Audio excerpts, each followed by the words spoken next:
bienvenue ici dans cette vidéo. Aujourd'hui, je te propose de parler plutôt de la relation avec ton enfant. Donc, quand tu te retrouves en deuil avec un ou plusieurs enfants, en fait, peu importe le nombre, hein, mais la relation avec ton enfant peut être, va être forcément impactée. Elle peut être particulièrement difficile. Dans le sens où, en fait, toi, tu fais ton deuil de ton côté, ton enfant fait son deuil aussi de son côté. Euh, Ce qui est important à comprendre, c'est que ton enfant, en fait, il a un peu comme deux deuils à faire. C'est-à-dire que d'un côté, il fait le deuil de son papa, puisque voilà, je m'adresse principalement donc aux femmes qui viennent de perdre leur amoureux. Donc lui, ton enfant va faire principalement le deuil de son papa, mais quelque part, il fait aussi le deuil euh, de sa maman. Alors je m'explique parce que ça peut être peut-être un peu choquant. Euh, il fait le deuil aussi de sa maman dans le sens où il fait le deuil de la maman qu'il connaissait jusqu'à présent. En fait, toi, euh, à partir du moment où ton amoureux est décédé, tu as changé en fait.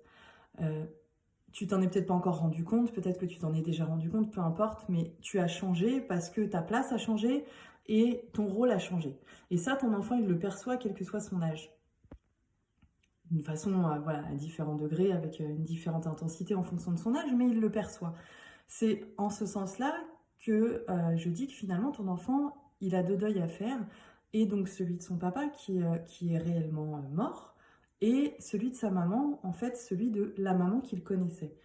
Et chaque enfant réagit un peu à sa façon au deuil, c'est un peu comme un adulte, enfin, en ce sens-là, en le sens que voilà, la réaction est unique. Ce qui est possible de se passer, et ce dont je voulais parler dans cette vidéo, c'est que il est possible que ton enfant, qui ressent tout ce qui se passe à l'intérieur de toi, quel que soit ce que tu lui racontes, quels que soient les mots qui vont être posés autour de ça, ton enfant, il ressent ce qui se passe pour toi. Il ressent la façon dont tu te sens. Il ressent les émotions que tu ressens. Que tu mettes des mots ou pas, il les ressent. Et donc, il est possible que l'une de ces réactions, qui va pas être volontaire, hein, réfléchie, ou voilà, c'est une de ces réactions spontanées, ça puisse être de, comment dire, s'il ressent par exemple de la colère ou de la tristesse chez toi, euh, il va peut-être réagir en étant lui-même dans l'agitation, dans la provocation vis-à-vis de toi, où il peut adopter un comportement qui va, toi, te sembler épuisant. Alors, on a déjà parlé, moi j'en ai déjà parlé en tout cas, hein, je le répète assez régulièrement, le deuil, c'est une période qui est particulièrement épuisante parce qu'elle pompe beaucoup d'énergie à la personne qui le vit.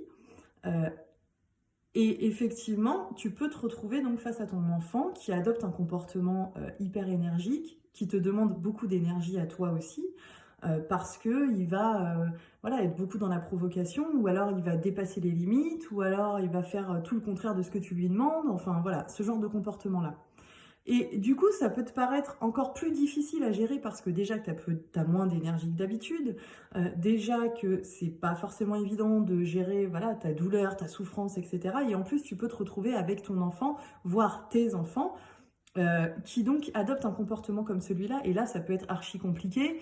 Tu peux même te mettre à douter, parce que tu peux douter voilà, de ta capacité à t'occuper de tes enfants, pire, de t'en occuper finalement sans ton amoureux, sans leur papa. Euh, Tu peux te mettre à être encore plus triste parce que finalement, tu as l'impression voilà, que le monde s'acharne contre toi. Bref, ça peut être encore plus compliqué.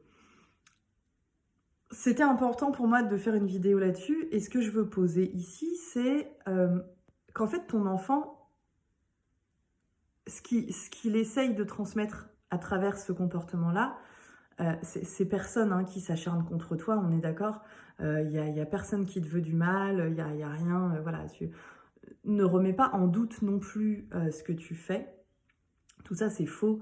C'est juste qu'en fait, ton enfant, il perçoit ton émotion négative et lui, inconsciemment, l'enfant, il veut le bien-être de ses parents. D'accord? Un enfant, il a besoin d'amour, il a besoin de sécurité et il a besoin que ses parents aillent bien. Or là, ton enfant, il sent que tu vas pas bien et du coup, qu'est-ce qui se passe? Peut-être il est inquiet inconsciemment pour sa sécurité intérieure. Donc sa sécurité intérieure est menacée, donc il a besoin de vérifier en fait que tout aille bien. Pour vérifier que tout aille bien, l'enfant, l'un de ses moyens, ça va être d'aller stimuler justement l'adulte, le parent qui s'occupe de lui, à travers son comportement. Donc il va adopter des comportements qui vont faire réagir l'adulte, et ce qui va le rassurer, c'est de voir que l'adulte réagit. À partir du moment où l'adulte, donc toi en l'occurrence, hein, en tant que maman, tu vas réagir à ses comportements, tu vas mettre en place des choses pour essayer de lui rappeler les limites. Même si tu te fâches, même si tu te mets en colère, même si, voilà, l'enfant, il sera rassuré parce qu'il verra qu'en fait, même s'il sent cette tristesse, cette émotion difficile qui vient de toi, même s'il voit clairement que tu vas pas bien, il sait que tu es là en fait. Et ça va le rassurer. Alors tout ça, c'est évidemment un fonctionnement inconscient, hein. L'enfant, il n'est pas en train de manipuler ou de programmer son plan et de mettre en place sa stratégie. C'est tout à fait inconscient. Et, et l'idée, voilà, c'est vraiment de se rassurer. Parce que pour lui aussi, c'est hyper déstabilisant ce qui se passe. Et donc, voilà, il va chercher, comme il peut, finalement, cette sécurité dont il a besoin. C'est ce que je voulais poser ici parce que je trouve que quand on comprend ça, déjà, ça retire pas mal de doutes sur soi, sur sa capacité et sur la potentialité que l'univers s'acharne après nous. Voilà, donc ça a un côté aussi assez rassurant dont on a besoin à certains moments du deuil. Donc je voulais poser ça ici. Euh, je parlerai, je pense, dans une prochaine vidéo, parce que j'aime bien faire des petites vidéos pas très très longues, peut-être de ce qu'il est possible de faire avec l'enfant en fait pour l'accompagner dans cette phase de deuil, mais c'est pas ce que je voulais poser ici, donc voilà, je vais m'arrêter là. Si tu regardes cette vidéo, que tu as des questions, n'hésite pas. Je t'invite, si tu le souhaites, à rejoindre le groupe privé Après la pluie le beau temps, où on est en fait une communauté de femmes jeunes qui avons perdu notre amoureux avec des enfants la plupart du temps. Donc tu peux venir rejoindre ce groupe-là, on parle, on échange. Moi je partage pas mal de choses. J'ai mis en place des groupes de parole sur ce groupe, donc voilà, tu peux venir te joindre à nous sur le groupe, et puis si tu as besoin, tu peux me joindre également en messagerie privée, voilà. Je te retrouve prochainement, j'espère, et puis en attendant, bah, écoute, je te fais des grosses bises. À bientôt, bye bye.